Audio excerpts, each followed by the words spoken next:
सालों से जिसका इंतजार था वो भारत ने बना लिया। अब भारतीय जेट में लगेगा अपना कावेरी इंजन सिस्टम।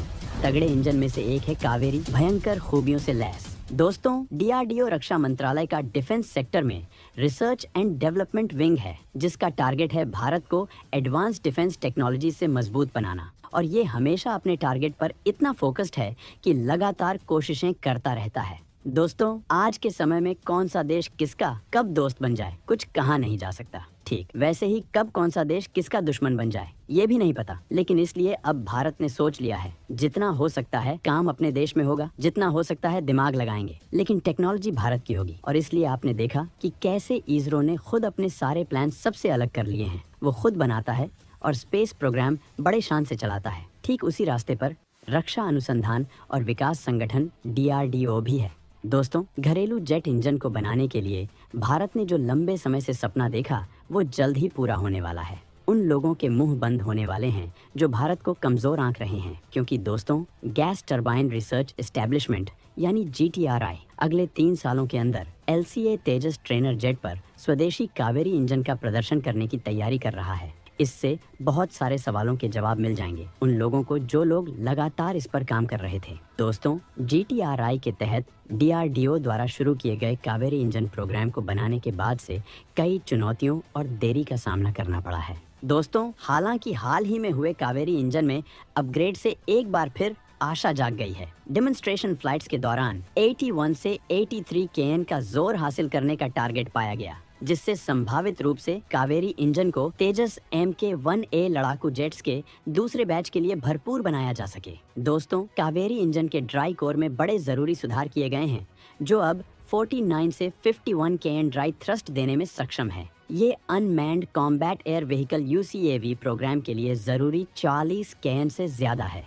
दोस्तों, GTRI ने एक नई पीढ़ी के आफ्टर बर्नर पर भी काम शुरू कर दिया है, जिसे वेट मोड में लगभग 30 kN का थ्रस्ट पैदा करने के लिए डिजाइन किया गया है। जहां आफ्टर बर्नर लगे हुए हैं, वैसे दोस्तों, कावेरी इंजन की असाधारण विशेषताओं में से एक इसका फ्लैट रेटेड डिजाइन है, जिसका मतलब है कि ये एक्सट्रीमली वेट और ड्राई कंडीशंस में थ्रस्ट लॉस से ग्रस्त नहीं होता है, जो भारत की अलग अलग जलवायु में एक जरूरी मुद्दा है। ये विशेषता GF404 इंजन के उलटा निरंतर प्रदर्शन बनाए रखने के लिए जरूरी है, जो 84 kN का थ्रस्ट उत्पन्न करने के बावजूद ऐसी परिस्थितियों में अपनी शक्ति का 7 से 8% खो सकता है।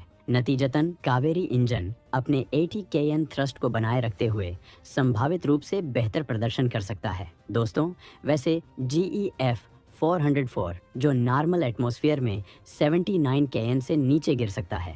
LCA तेजस पर कावेरी इंजन प्रदर्शन की सफलता भारतीय वायुसेना से सपोर्ट हासिल करने में जरूरी होगी। इन उड़ानों से इकट्ठा किया गया डेटा इंजन के प्रदर्शन और विश्वसनीयता को मान्य करने में जरूरी होगा। अगर कावेरी इंजन जरूरी मानकों को पूरा करता है तो यह एक वायबल ऑल्टरनेटिव बन सकता है। 1986 से भारत ने की है बेजोड़ मेहनत कावेरी इंजन बनाने में, ऐसे आई अड़चने। दोस्तों, पिछले साल की ही बात है, जून में जब भारतीय प्रधानमंत्री नरेंद्र मोदी अमेरिका के राजकीय दौरे पर गए थे, उस वक्त अमेरिकी हथियार कंपनी GE ने भारत में इंजन निर्माण के लिए समझौता किया था, जिसका दफ्तर बेंगलोर में खुल चुका है और माना जा रहा है कि अगले 3 सालों में इंजन का निर्माण शुरू हो जाएगा। अमेरिकी इंजन भारत के तेजस फाइटर जेट में इस्तेमाल किया जाएगा। भारत और फ्रांस पहले से ही सफरान और DRDO के बीच सहयोग पर चर्चा कर रहे हैं। जुलाई 2023 में भारतीय प्रधानमंत्री नरेंद्र मोदी की पेरिस की आधिकारिक यात्रा के दौरान दोनों देशों ने घोषणा की थी कि लड़ाकू जेट इंजन के लिए जॉइंट डेवलपमेंट प्रोजेक्ट का रोड मैप साल के अंत तक तैयार किया जाएगा। जेट इंजन टेक्नोलॉजी का न होना भारत की DRDO की क्षमताओं में महत्वपूर्ण कमियों में से एक है, क्योंकि DRDO ने स्वदेशी इंजन बनाने के लिए लगातार कोशिशें की हैं, लेकिन ये कोशिशें नाकाम रही हैं। वैसे दोस्तों, भारत ने जेट इंजन के घरेलू निर्माण के लिए 1986 में पहली बार कोशिशें शुरू की थीं, जब DRDO के gas turbine research establishment GTRI के तहत परियोजना को कावेरी नाम दिया था, जिसके तहत टर्बोफैन तकनीक का उपयोग करके जेट इंजन का बनाने का प्रयास था।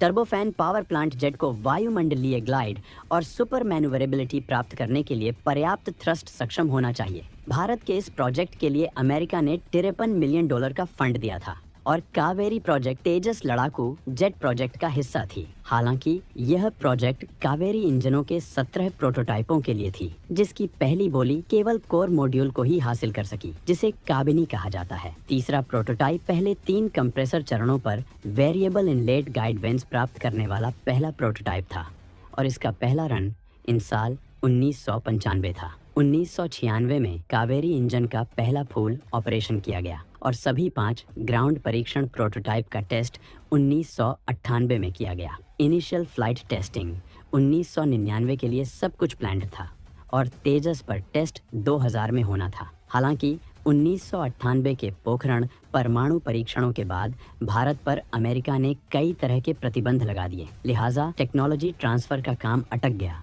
और कावेरी परियोजना की रफ्तार धीमी हो गई।